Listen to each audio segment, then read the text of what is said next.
Black Panther, Wakanda Forever was in cinema on Wednesday, November 9th. While discovering new characters allows the audience to say goodbye to Chadwick Boseman. Wakanda is back in cinema with Black Panther. Wakanda Forever was in the cinema on Wednesday, November 9th. Chadwick Boseman, the actor who played the main character, died of colon cancer. His passing came as a shock to his team. If they chose to continue production but did not want to find a new actor for the role of T'Challa Black Panther. The plot of Black Panther, Wakanda Forever takes place following the death of the ruler of Wakanda. For 2 hours 47 minutes, Marvel tackles the theme of grief and the transition that follows against a backdrop of geopolitics.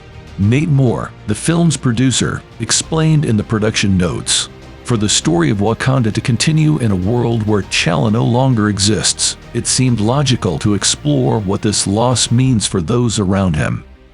It is also a story with different points of view, that of Wakanda, that of the CIA or the United States in general, and that of Talokan, a secret civilization, underwater as rich and strong as Wakanda.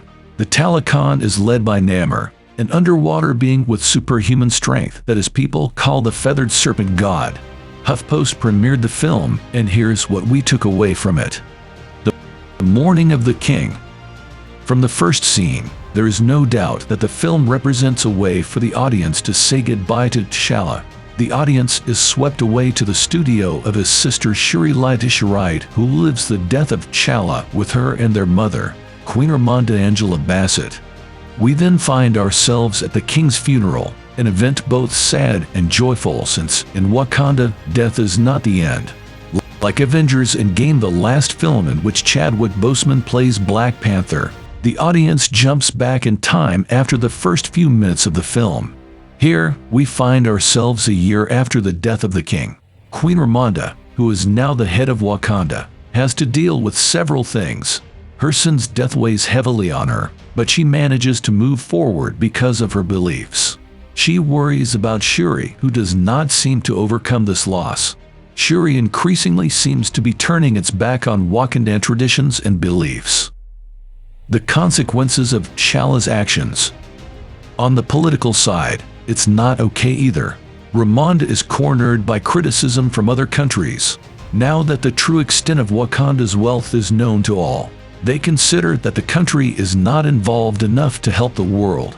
It also has to deal with vibranium reserve attacks by mercenaries commissioned by some governments. Finally, she discovers the existence of Namor, who is not portrayed as a peaceful person. However, their interests could be common.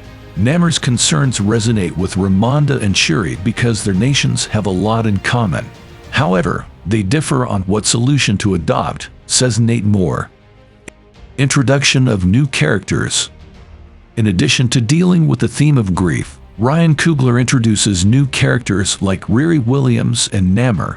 Riri Williams' involvement with the CIA puts her at the center of the plot. She made the underwater vibration detector that arouses the anger of Namor and his people. He makes his appearance when Ramonda tries to show Shuri how to move forward, and their first meeting is not very warm. During a battle between the three clans, Shuri and Riri are kidnapped by Talokan soldiers. This is the time for them and viewers to discover the beautiful images of Talokan and learn more about Namor. Talokan's images took 2 years to complete.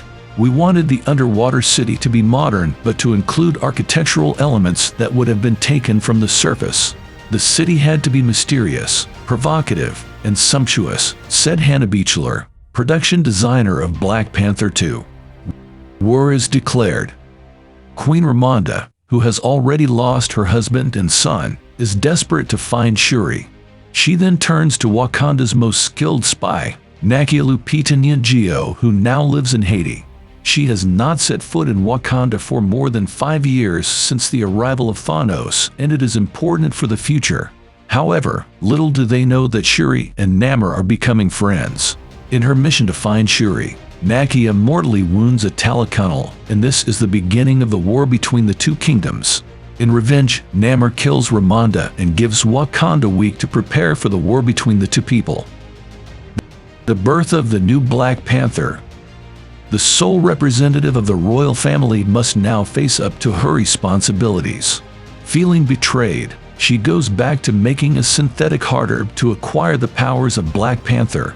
She had already tried the experiment to save her brother from death, but without success. This is the second time Shuri has lost a family member. She embarks on the development of synthetic hard grass and succeeds, but other surprises await her. In the end, Black Panther, Wakanda Forever walks in the footsteps of the first. This is not a film in which we identify the side of the satanic and that of the good guys. Nevertheless, it is easy to understand that the CIA is not really on the side of the good guys. Where the first showed how T'Challa had to face adversity to accede to his throne, anger, and finally acceptance. It is only at the end that the now new Black Panther manages to say goodbye to her brother. The film was built around the death of Chadwick Boseman, so inevitably Black Panther, Wakanda Forever is filled with emotion. If the plot oscillates between expected things and others more surprising, the feature film remains in the editorial line of Marvel, and especially makes you want to see the characters again in new adventures. In the end, if there is any movie you like to summarize, don't forget to mention it in the comments. Thank you.